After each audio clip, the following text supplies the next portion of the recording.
Hello students, chapter 2 unit and measurements मतलब કે માપન અને એકમ પદ્ધતિઓ સૌથી પાયાનું ચેપ્ટર છે. JEE નીટમાં આ ચેપ્ટર તમારા પ્રેક્ટિકલ સાથે જોડાયેલ છે, જેથી આ ચેપ્ટરમાં તમને JEE અથવા તો નીટની અંદર એક કે બે ક્વેશ્ચન્સ આવશે. બંને ક્વેશ્ચન્સ આના પણ હોઈ શકે છે, એક આનો હોય અથવા તો એક પ્રેક્ટિકલ બેઝ હોય, પણ બે ક્વેશ્ચન ગણીને ચાલવાનું. ઓકે, ફિઝિક્સની શરૂઆત એ આ ચેપ્ટરથી થાય છે. આ ચેપ્ટરની અંદર કેટલાક શબ્દો આપેલા છે, જેમ કે રાશિ. તમારા માટે રાશિ એક અગત્યનો શબ્દ છે. રાશિને ઇંગ્લિશમાં કહેવાય છે ક્વોન્ટિટી.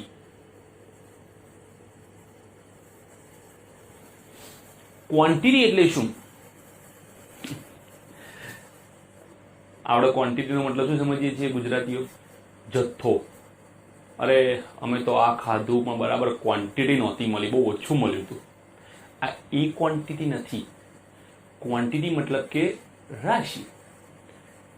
રાશિમાં જ્યારે કોઈ ઘટના બને છે અથવા તો જ્યારે કોઈ વસ્તુ આપણે સમજવી છે, કોઈ ઘટનાને સમજવી છે, ત્યારે તે ઘટનાને વ્યાખ્યાયિત કરવા માટે આપણે એક નાનકડો શબ્દ વાપરીએ છીએ, તેને રાશિ કહેવામાં આવે છે. કેવો શબ્દ? કે 10 સેકન્ડની અંદર 10 મીટર અંતર કાપ્યું, કે 10 સેકન્ડમાં 50 મીટર અંતર કાપ્યું, તો એનો આપણે સંયુક્ત લઈએ છીએ ઝડપ.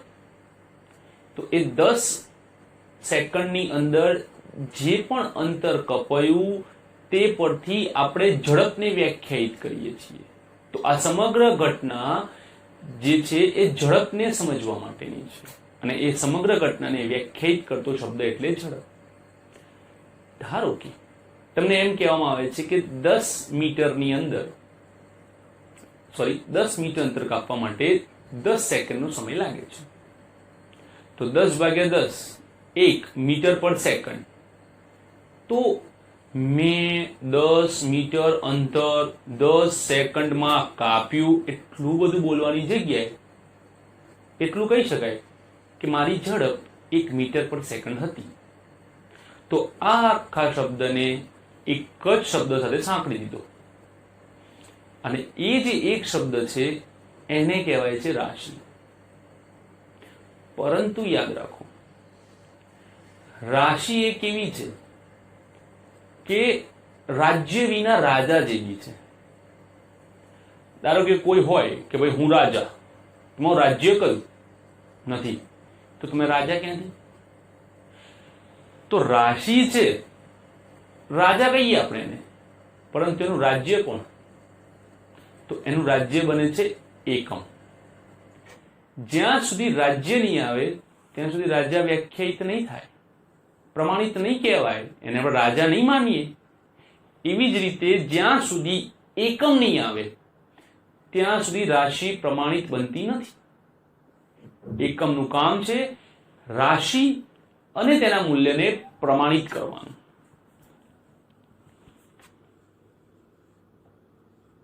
એકમનું કાર્ય છે કે તે રાશિ અને તેના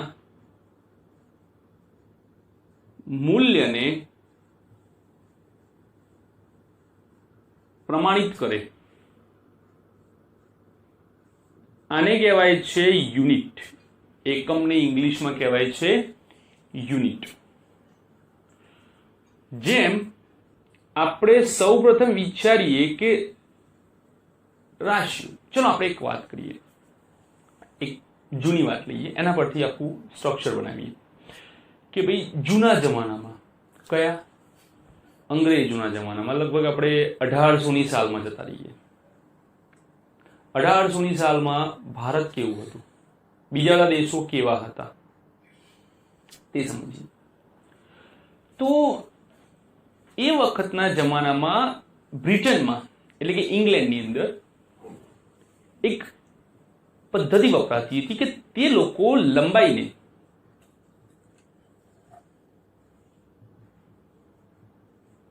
ફૂટમાં વાપરતા હતા. લંબાઈને ફૂટમાં વાપરતા હતા. એ લોકોને કોઈ દળ માપવું હોય તો એ લોકો તે દળ પાઉન્ડમાં માપતા હતા. સમય માટે તે લોકો તે વખતે પણ સેકન્ડનો ઉપયોગ કરતા હતા. તો આ થઈ બ્રિટિશ પદ્ધતિ. વિચારો, એ સમયે આપણા દેશમાં લંબાઈ શેમાં મપાતી હતી? તો આપણા દેશમાં લંબાઈ માપવા માટે આપણે વેંતનો ઉપયોગ કરતા હતા, અથવા તો ગાઉ શબ્દ વાપરતા હતા. દળ માટે આપણે શેર આવો શબ્દ વાપરતા હતા, બશેર. સમય સેકન્ડ તો વાપરતા જ નહોતા. સૂર્યપ્રકાશનો ઉપયોગ કરતા હતા. એનો મતલબ એ થયો કે એ વખતની આપણી ઘડિયાળ સિઝન પ્રમાણે આગળ પાછળ થાય. કેવી રીતે? સૂર્યોદય થાય તો કેટલા વાગે? તો કે સૂર્યોદય થાય એટલે લગભગ 6 વાગે. તો ઉનાળામાં, શિયાળામાં 7 વાગે, ચોમાસામાં વરસાદ તો 7:30 બી થાય, 8 બી જાય, આખો દિવસ સૂર્ય જોવા બી ના મળે. તો ધારો કે ચલો આપણે પણ સાચા હતા, તેઓ પણ સાચા હતા.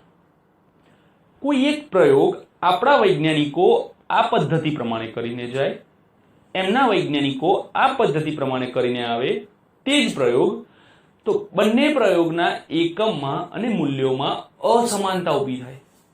પ્રયોગ સાચો જ હોય. એક્ઝામ્પલ, પાણી ગરમ થાય, પાણી ઉકળે એટલે 100 ડિગ્રી સેલ્સિયસ કહેવાય, પણ તાપમાન માટેનો એ લોકોનો એકમ અલગ હોય, આપણું એકમ અલગ હોય, તો પાણી ઉકળે બંને સાચા, પણ બંને વખતે મૂલ્યો કેવા આવે? અલગ અલગ આવે. મૂલ્યો અલગ અલગ આવે એટલે આખી દુનિયા કન્ફ્યુઝનમાં રહે કે પાણી એક્ઝેક્ટલી ક્યારે ઉકળે. તો એ વખતે જે પદ્ધતિ વપરાતી હતી એને કહેવાય છે ફૂટ પાઉન્ડ સેકન્ડ પદ્ધતિ, જેને આપણે FPS પદ્ધતિ કહીએ છીએ. આ પદ્ધતિ એટલી પ્રચલિત નહોતી. પદ્ધતિઓમાં નાની મોટી ખામીઓ બહુ બધી હતી. એટલા માટે એ પદ્ધતિને આપણે કન્વર્ટ કરી CGSમાં. CGS એટલે સી મતલબ સેન્ટીમીટર. લંબાઈ માટે હવે આપણે શું લાવ્યા? સેન્ટીમીટર. જી મતલબ ગ્રામ અને એસ મતલબ સેકન્ડ. કે તમારે લંબાઈ સેન્ટીમીટરમાં માપવાની, દળ ગ્રામમાં માપો, સેકન્ડ જે છે એ સમય માટે ઉપયોગમાં લેવામાં આવે છે. ચલો, સરળ વસ્તુ છે. આનું દળ ગ્રામમાં મળી જાય, આની લંબાઈ સેન્ટીમીટરમાં મળી જાય. પણ 10 માળની બિલ્ડિંગ સેન્ટીમીટરમાં માપવાની થાય તો પરિસ્થિતિ શું ઊભી થાય? અથવા તો બહુ જ મોટું કોપરનું કે લોખંડનું ચોસલું આપણે ગ્રામમાં માપવું છે તો કેટલા બધા આંકડા આવશે? આ બધા જ આંકડાઓ એક સાથે સમજવા અને વ્યાખ્યાયિત કરવા એ વખતે પણ જટિલ હતા અને આપણા માટે પણ જટિલ છે. નો ડાઉટ આ પદ્ધતિ સારામાં સારી ઉપયોગમાં આવે છે. કોને? કેમિસ્ટ્રીમાં, કે જ્યાં બધી જ વસ્તુ પ્રાયોગિક ધોરણે નાના પાયે કરવામાં આવે છે. પરંતુ ફિઝિક્સની અંદર મોટી મોટી વસ્તુઓ સાથે કામ કરવું પડે છે. એટલા માટે આ જે માપન છે એ માપન આપણા માટે બહુ જ નાનું પડે છે. તો એ લોકોએ આ માપનને રિવાઇઝ કરીને આપ્યું, MKS, જેમાં લંબાઈ તરીકે આપણે મીટર માપવાનું થયું, દળ તરીકે કિલોગ્રામ આવ્યું અને સમય તરીકે આપણે તેને સેકન્ડમાં લાવ્યા. ઓકે. અને આ જે મેથડ હતી એ બહુ સરળ હતી. ફિઝિક્સ માટે આપણે દરેક માપન મીટરમાં કિલોગ્રામમાં માપીશું. સેકન્ડ તો બંનેમાં કોમન છે, તો કોઈ સવાલ જ નથી. પરંતુ આ જે છે એ પદ્ધતિ આવવાથી ફિઝિક્સની અંદરની ઘણી બધી ગણતરીઓ જે છે એ નાની અને સરળ બની. એટલે એ લોકોને લાગ્યું કે ચલો એક સારી પદ્ધતિ છે. હવે વાત આવે છે કે આ જ ત્રણ રાશિઓ કેમ લંબાઈ, દળ અને સમય જ? કારણ કે આ ત્રણ રાશિઓને મૂળભૂત રાશિઓ કહે છે. મૂળભૂત એટલે ખબર છે, પાયો. આપણે ઇંગ્લિશમાં કહીએ ફંડામેન્ટલ, બેઝ, પાયો. પાયો હંમેશા લોકોને આધાર આપે. પાયો કોઈના પર આધાર ના રાખે. એટલે કે આ જે રાશિઓ છે એ સ્વતંત્ર રાશિઓ છે સમજવા માટે. તેમને સમજવા માટે આપણે કોઈની મદદની જરૂર નથી. ઓકે, તો ફંડામેન્ટલ એટલે કે મૂળભૂત રાશિઓ આ ત્રણ છે અને તેમના એકમોને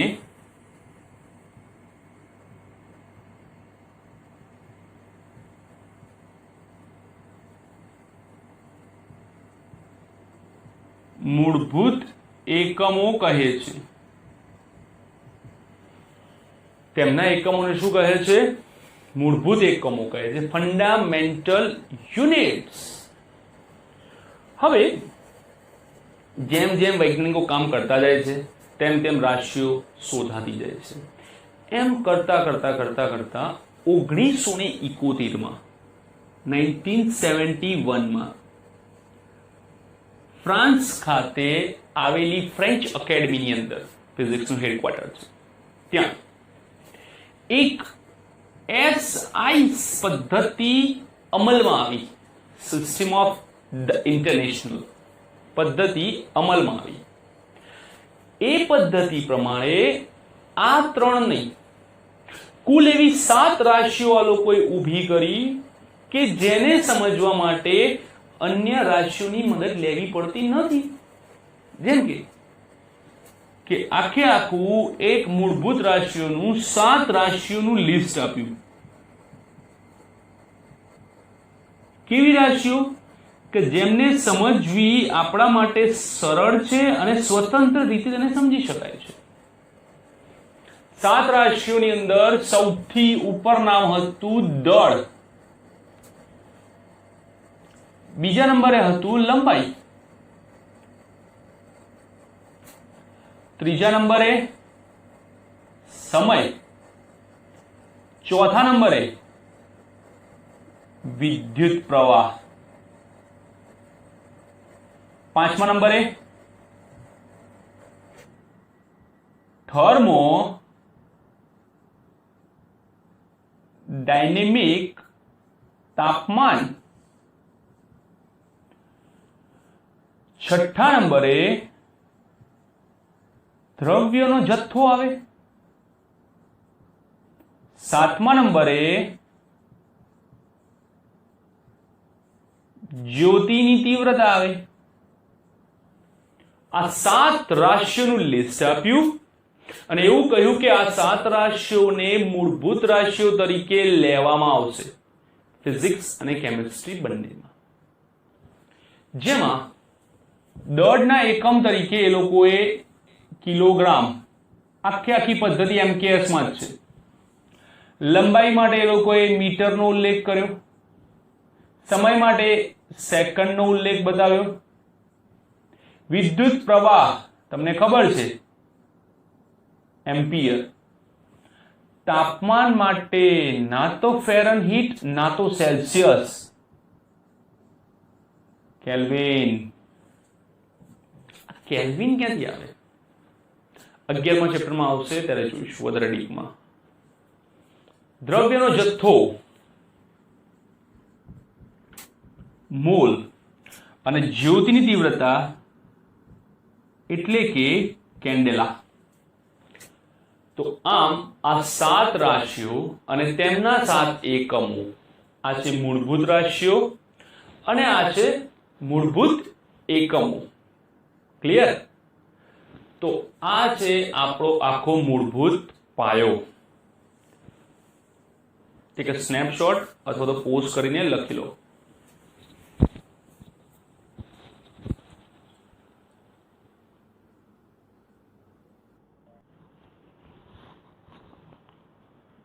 નેક્સ્ટ, સાધિત રાશિઓ. સાધિત રાશિઓ એટલે શું? નામ જુઓ, સાધવું મતલબ કે કોઈની મદદથી એને બનાવવું. જેમ કે જે રાશિઓને સમજવા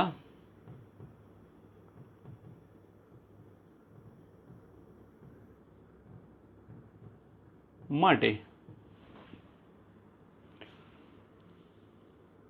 મૂળભૂત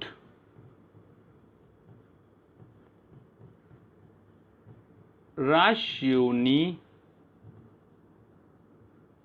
મદદ લેવી પડે તેને સાધિત રાશિઓ કહે છે.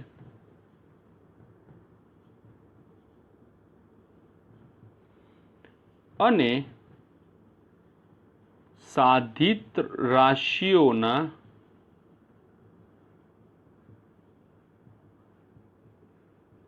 એકમોને સાધિત એકમો કહે છે. સાધિત રાશિઓના એકમોને સાધિત એકમો તરીકે ઓળખવામાં આવે છે. ચલો સમજીએ. ધારો કે આપણે ઝડપને સમજવું છે. લેક્ચરની શરૂઆતમાં જ આપણે આને વાત કરેલી છે કે ઝડપ એટલે શું? તો કે અંતર ભાગ્યા સમય. ધારો કે 10 સેકન્ડમાં 50 મીટર અંતર કાપ્યું છે, તો શું બને? 5 મીટર પ્રતિ સેકન્ડ. ઓકે. તો ધારો કે હવે એવી પરિસ્થિતિ હોય તમારી પાસે કે તમને એવું કીધું છે કે ભાઈ ચલો 50 મીટર અંતર કાપ્યું, તો ઝડપ કેટલી? સમય વગર કેવી રીતે સમજશું? નહીં સમજાય ને. તો અહીંયા સમય વગર ઝડપ નથી સમજાતી. ચલો ઊંધું કરીએ.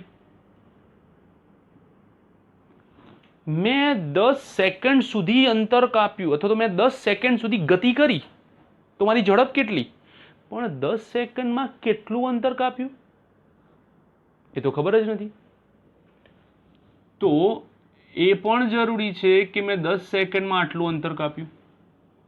તો એવું કહેવાય કે 10 સેકન્ડમાં 50 મીટર અંતર કપાય છે, તો ઝડપ કેટલી? 5 મીટર પર સેકન્ડ. તો ઝડપને સમજવા માટે જરૂર છે અંતર અને સમય બંનેની. અંતર અને સમય જો નહીં હોય તો ઝડપને તમે સમજી શકશો નહીં. તેવી જ રીતે આપણે પ્રવેગ લઈએ. પ્રવેગ એટલે વેગનો ફેરફાર ભાગ્યા સમયગાળો. હવે તમે ધ્યાનથી જુઓ કે ધારો કે તમને એમ કહેવામાં આવે કે ભાઈ એક વાહનનો વેગ 50 મીટર પર સેકન્ડથી ઘટીને 10 મીટર પર સેકન્ડ થાય તો તેનો પ્રવેગ કેટલો? એગ્રી? 50 થી 10 થયો, પણ કેટલા સમયમાં થયો? 1 મિનિટમાં, 2 મિનિટમાં, 1 કલાકમાં કે 1 સેકન્ડમાં? જો સમય નહીં હોય તો પ્રવેગ ખબર પડશે નહીં. અથવા તો એમ કહેવામાં આવે કે કોઈ પદાર્થ 10 સેકન્ડ સુધી ગતિ કરી છે તો તેનો પ્રવેગ કેટલો? પણ એ 10 સેકન્ડમાં તેના વેગમાં કેટલો ફેરફાર થયો, વેગ બદલાયો કે નહીં બદલાયો, એના વગર પ્રવેગ સમજી શકાતો નથી. ઠીક. અથવા તો બીજું એવું સમજીએ કે ઝડપ એટલે અંતર ભાગ્યા સમય અને વેગ એટલે સ્થાનાંતર ભાગ્યા સમય. ઝડપ એક સાધિત રાશિ છે, પ્રવેગ એ સાધિત રાશિ જ બને. કેમ? કારણ કે વેગ જે છે એ સાધિત છે. ઝડપ સાધિત છે તો વેગ પણ સાધિત જ છે. અને જો વેગ સાધિત હોય તો પ્રવેગ કેવી થઈ જાય? સાધિત રાશિ. સમજો. ઝડપને સમજવા માટે આપણે અંતર અને સમય એમ બે રાશિઓનો ઉપયોગ કર્યો, બે રાશિઓનો, તો એ સાધિત બની.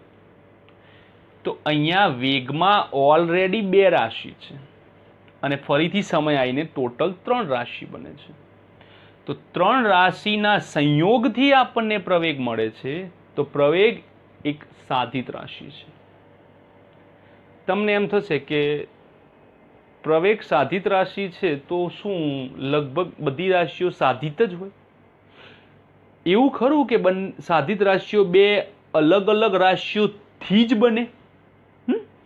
નહીં. જો સમજાવું. ધારો કે તમે વાત કરો છો ક્ષેત્રફળની, અને એ પણ કોના? તો કે ચલો આપણે ક્ષેત્રફળ લઈએ, લંબાઈ ગુણ્યા પહોળાઈ. તો સર આ તો બે અલગ અલગ થયું ને. નો પ્રોબ્લેમ. ચોરસનું લઈ લઈએ બસ.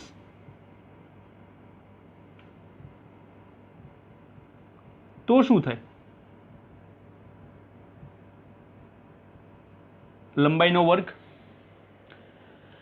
લંબાઈના વર્ગને રીતે લખી શકાય લંબાઈ ગુણ્યા લંબાઈ. જુઓ, એક જ રાશિ બે વાર રિપીટ થઈ. એક જ રાશિ બે વાર રિપીટ થઈ. લંબાઈ ગુણ્યા લંબાઈ. તો પણ ક્ષેત્રફળ કેવી બને છે? સાધિત રાશિ બને છે. ફિઝિક્સની અંદર સાધિત રાશિઓનું બહુ જ મોટું લિસ્ટ છે અને બહુ જ વધારે છે. તો સાધિત રાશિઓ એટલે એવી રાશિઓ કે જેને સમજવા માટે આપણે મૂળભૂત રાશિઓની મદદ લેવી પડે છે. તેના એકમોને સાધિત એકમો તરીકે ઓળખવામાં આવે છે, જેમાં આપણે બે અલગ અલગ અથવા તો બે સમાન મૂળભૂત રાશિઓનો ઉપયોગ કરીએ છીએ અને સાધિત રાશિઓ બનાવીએ છીએ. સાધિત રાશિઓનું લિસ્ટ ફિઝિક્સમાં બહુ જ મોટું છે. લગભગ દરેક જગ્યાએ સાધિત રાશિનો ઉપયોગ થાય છે. ઓકે. તો સાધિત રાશિઓમાં એક બીજું લઈએ કે બળ F દળ ગુણ્યા પ્રવેગ. હવે ધ્યાનથી જુઓ, પ્રવેગ પોતે કેવી છે? સાધિત. તો બળ કેવી થઈ જશે? સાધિત. વધારે જોવાની જરૂર નથી. કેમ? પ્રવેગમાં 3 રાશિનો આપણે ઉપયોગ કરીએ છીએ. વેગમાં 2 મીટર સેકન્ડ અને પ્રવેગમાં ફરીથી સેકન્ડ આવે એટલે એકવાર મીટર બે વાર સેકન્ડ, અને અહીંયા પાછું દળ ઉમેરાયું એટલે 4 થયા. તો 4નો ઉલ્લેખ કરીને બળ સમજીએ છીએ. તો થઈ ને, બળ એક સાધિત રાશિ. ક્લિયર? તમે તમારા રેકોર્ડ પ્રમાણે અત્યાર સુધી તમે 9મા ધોરણમાં 10મા ધોરણમાં બધી અલગ અલગ રાશિઓ ભણ્યા. એવી 10 રાશિઓનું લિસ્ટ બનાવો કે જે સાધિત છે. ફટફટ બની જશો. એટલું ઇઝી નથી.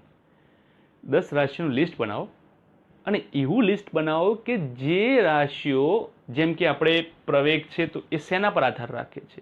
પ્રવેગને સમજવા માટે કઈ રાશિની મદદ લેવી પડે છે? એવી જ રીતે 10 રાશિનું લિસ્ટ બનાવો કે જેને સમજવા માટે આપણે કોની કોની મદદ લેવી પડે છે. એક એક્ઝામ્પલ આપું. 10મા ધોરણની અંદર તમે ભણ્યા વીજભાર. સૂત્ર શું છે? Q = IT. તો વીજભારને સમજવા માટે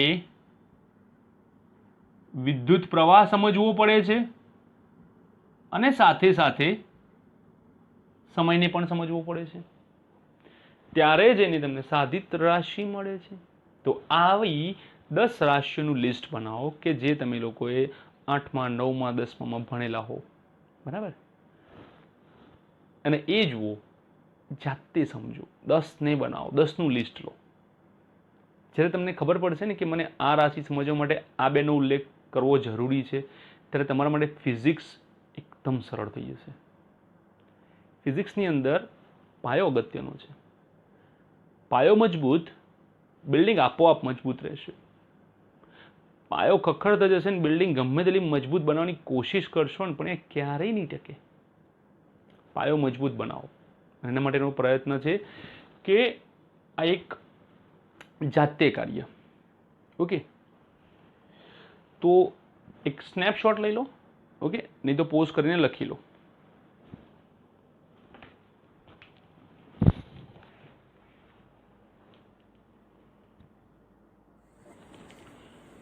નેક્સ્ટ, પૂરક રાશિઓ. આ જોરદાર છે. પૂરક રાશિઓને એવું કહેવાય છે કે સમજવા માટે કોઈની જરૂર નથી પડતી. ના, એટલું બધું બી શ્યોર નહીં. જરૂર પડે છે, પરંતુ જરૂર એટલી બધી પડે છે અંદર કે જરૂર પડતા પડતા પડતા જરૂર ના બરાબર થઈ જાય છે. એટલે કે શરૂઆત એક મૂળભૂત રાશિથી કરીએ, પરંતુ અંત જ્યારે જોઈએ ને તો જાદુ થઈ જાય છે. અંદર મૂળભૂત રાશિ વધતી જ નથી. કેવી રીતે જોઈએ? પૂરક રાશિઓમાં સૌથી પહેલું નામ આવે છે સમતલ કોણ.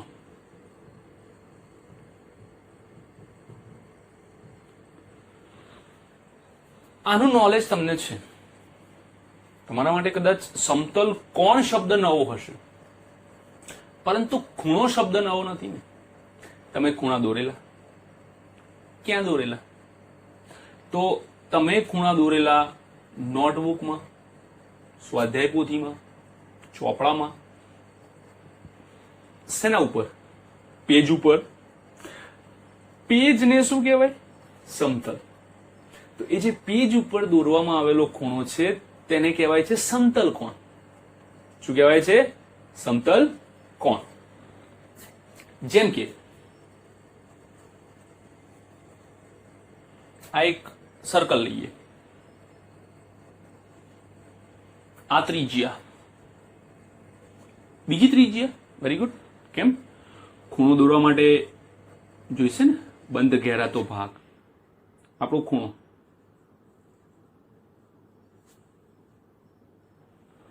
જેને આપણે શું કહીશું?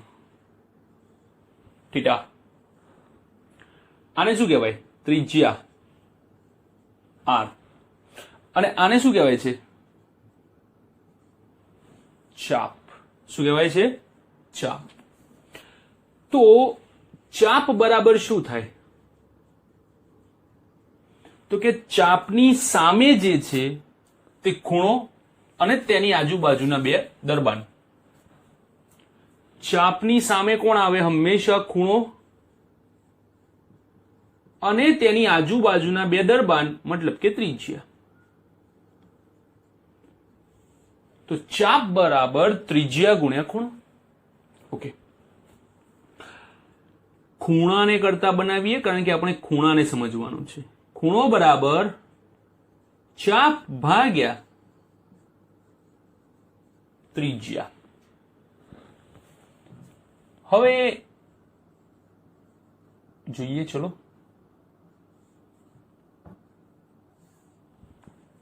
ચાપ. ચાપ એટલે એક પ્રકારની વક્રાકાર લંબાઈ. થઈ ગયો. મૂળભૂત એકમ, મૂળભૂત રાશિ. એકમ શું આવશે? મીટર. ત્રિજ્યા લંબાઈ આવી ગઈ. મૂળભૂત રાશિ, મૂળભૂત એકમ પણ આવશે. તો ચાપ મૂળભૂત, ત્રિજ્યા મૂળભૂત, મતલબ કે બંનેને સમજવા માટે આપણે મૂળભૂત રાશિની મદદ લેવી પડે છે. ચાપનો એકમ શું થાય? તો કે મીટર અથવા સેન્ટીમીટર. ત્રિજ્યા પણ શું હોય? મીટર અથવા સેન્ટીમીટર? કેન્સલ. કેમ? કારણ કે ખૂણાનો જે એકમ છે એને અત્યાર સુધી આપણે શું લીધો હતો? અંશ માપ લીધો હતો. હવે અંશ માપ નહીં ચાલે. કયું માપ જોઈશે? રેડિયન માપક્રમ. કયું જોઈશે? રેડિયન માપક્રમ. કેમ અંશ માપક્રમ નહીં ચાલે? કારણ એક જ છે. 9મા 8મા અને 10મા તમે લોકો ખૂણાનો અભ્યાસ કર્યો, ખૂણાના સરવાળા કર્યા. ત્રિકોણના 3 ખૂણાનો સરવાળો 180 થાય. ખૂણાની બાદબાકી કરીને કે ત્રિકોણના 3 ખૂણાનો સરવાળો 180 છે, જેમાંથી 2 નું મૂલ્ય 150 થાય તો ત્રીજાનું કેટલું? 180 ઓછા 150. કોઈ દિવસ ખૂણાનો ગુણાકાર કર્યો? ભાગાકાર કર્યો? જુઓ, મેં કર્યો અહીંયા. ખૂણાનો ગુણાકાર, ખૂણો ગુણ્યા ત્રિજ્યા. ત્રિજ્યાને કરતા બનાવીશ ને તો ખૂણો છેદમાં જશે. મેં કર્યો ખૂણાનો ભાગાકાર. અહીંયા ખૂણાનો ઉપયોગ સરવાળા બાદબાકી ઉપરાંત ગુણાકાર અને ભાગાકાર માટે થાય છે. અને અંશ માપક્રમ જે છે એ અંશ માપક્રમ એ મૂળભૂત માપક્રમ નથી. એટલે કે તે કોઈ એવા માપક્રમ સાથે ના આવી શકે કે જે આપણા ફિઝિક્સના એસઆઈ એકમમાં હોય. અંશ માપક્રમ એક ભૌમિતિક અને ગાણિતિક એકમ છે. તે સર્વત્ર એકમ નથી. સર્વત્ર એકમ બને છે રેડિયન. શું બને છે? રેડિયન. રેડિયન એટલે કે તમારો જે ખૂણો છે કે ડિગ્રી માપક્રમ, જેને આપણે અંશ કહીએ છીએ, એ ડિગ્રી માપક્રમ ની જોડે આપણે π/180 વડે ગુણી નાખીશું.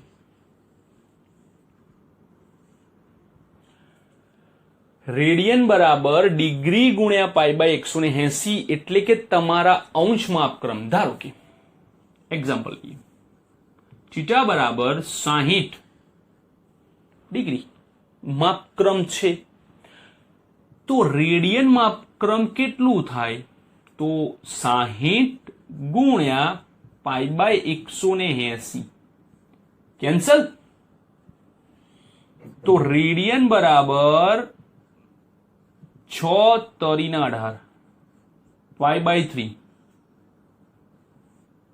તો 60 માપક્રમ જે અંશમાં છે તે રેડિયનમાં π/3 બને, અને રેડિયનમાં π/3 છે તે અંશમાં 60 ડિગ્રી તરીકે વ્યાખ્યાયિત થાય છે.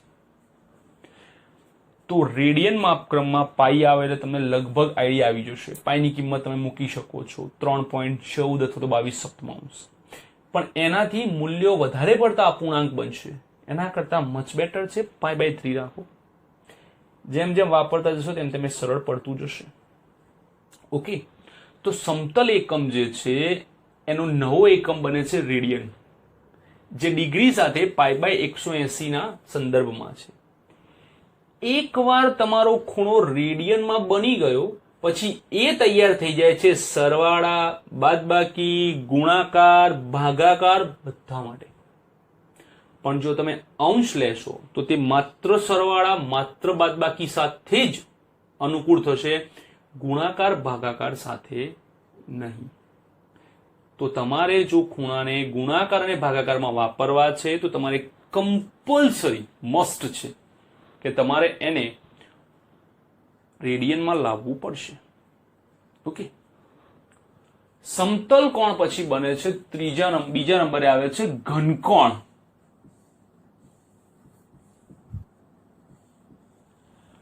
સમતલ કોણને દર્શાવવા માટે આપણે સમતલની મદદ લેવી પડી, એટલે કે દ્વિપરિમાણ બતાવવું પડ્યું. શું બતાવવું પડ્યું? દ્વિપરિમાણ. એક્ઝામ્પલ આપું કેવી રીતે. ધારો કે આ લાઈન છે, ખૂણો કેટલો થાય? તો બધા કહે છે 180. ના થાય. લે 180 માટે તમે આમ કરીને ઉપરથી લેશો તો આ ઉપરનો વિભાગ બી આવી જશે ને, અને ઉપરનો વિભાગ આવે એટલે સમતલ કહેવાય. સીધી રેખાનો ક્યારેય ખૂણો બને નહીં. ખૂણાની શરૂઆત થાય દ્વિપરિમાણથી અને ત્યારબાદ ત્રિપરિમાણ સુધી ખૂણો પહોંચે છે. કેવી રીતે આપણે ત્રિપરિમાણ લઈએ? ધારો કે મેં આ વસ્તુ તમારી સામે ઊભી કરી કે ભાઈ વક્ર છે, તો આ ખૂણો કેટલો? આ સમતલ નથી, આ ત્રિપરિમાણીય રચના છે અને આનો ખૂણો સમજવો હોય ને તો કંઈક આવું ઉદાહરણ લેવું પડે છે.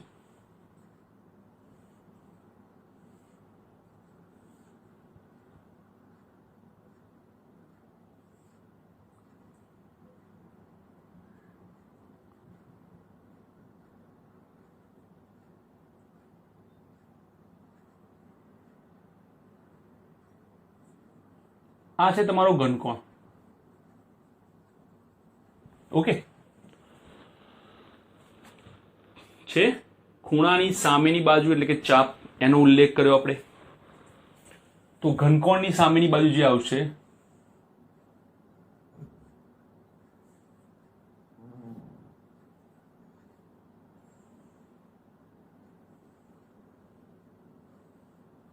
એક સમતલ.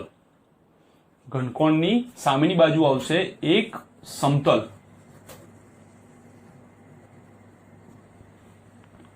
ઓકે,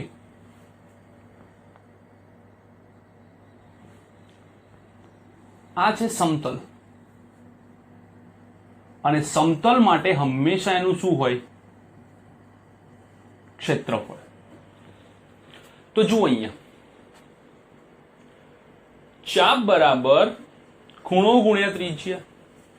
તેવી જ રીતે અહીંયા સમતલ જે છે સમતલ ક્ષેત્રફળ એના માટે બનશે ખૂણો ગુણ્યા ત્રિજ્યાનો વર્ગ. તો એવી જ રીતે ઘનકોણ બરાબર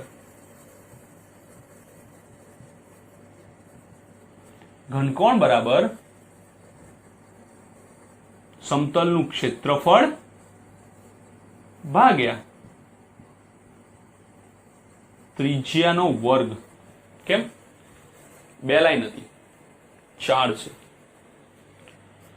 ઘનકોણ ઓમેગા ઇઝ ઇક્વલ્સ ટુ ક્ષેત્રફળ ડેલ્ટા એ નો હોલ સ્ક્વેર અથવા તો એ નો સ્ક્વેર ત્રિજ્યા r સ્ક્વેર. ક્ષેત્રફળનો એકમ થાય છે મીટર સ્ક્વેર, ત્રિજ્યાનો એકમ થાય છે મીટર સ્ક્વેર. કેન્સલ થઈ ગયા. તો જુઓ, ઘનકોણને સમજવા માટે ક્ષેત્રફળ નામની સાધિત રાશિ લીધી, ત્રિજ્યા એટલે કે લંબાઈનો ઉલ્લેખ કર્યો અને ઘનકોણ લાવ્યા. પરંતુ અંતમાં એકમમાં ક્યાંય આપણને આપણી મૂળભૂત રાશિનો કોઈ અંશ દેખાતો નથી.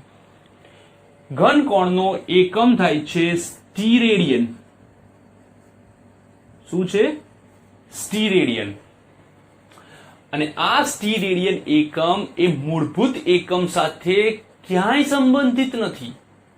જેમ કે રેડિયનમાં જુઓ, સમજવા માટે ડિગ્રી ગુણ્યા π/180. ડિગ્રી એટલે ભૌતિક અંક છે, π/180 કોઈ અંક જ નથી, મતલબ કે કોઈ એકમ નથી. તો આને સમજવા માટે રેડિયન બરાબર ડિગ્રી ગુણ્યા π/180 ઉલ્લેખ કર્યો, જેમાં ક્યાંય મૂળભૂત રાશિ 7 માંથી એકયનું લિસ્ટ નથી. એવી જ રીતે અહીંયા જુઓ, સ્ટીરેડિયન હતા એ પણ કેન્સલ થઈ ગયા. તો સ્ટીરેડિયન એ મૂળભૂત એકમ પર આધાર રાખતું નથી, મૂળભૂત રાશિ પર આધારિત નથી. એટલા માટે આમને સમજવા માટે આપણે ક્યાંક ને ક્યાંક મૂળભૂત રાશિનો ઉલ્લેખ કરીએ છીએ, પણ જ્યારે પરિણામ લઈએ છીએ ત્યારે મૂળભૂત રાશિનો ક્યાંય ઉલ્લેખ થતો નથી. એટલા માટે આવી રાશિઓને પૂરક રાશિઓ તરીકે પણ ઓળખવામાં આવે છે. ઓકે, તો આજે આપણે ભણ્યા મૂળભૂત રાશિ, સાધિત રાશિ અને પૂરક રાશિ.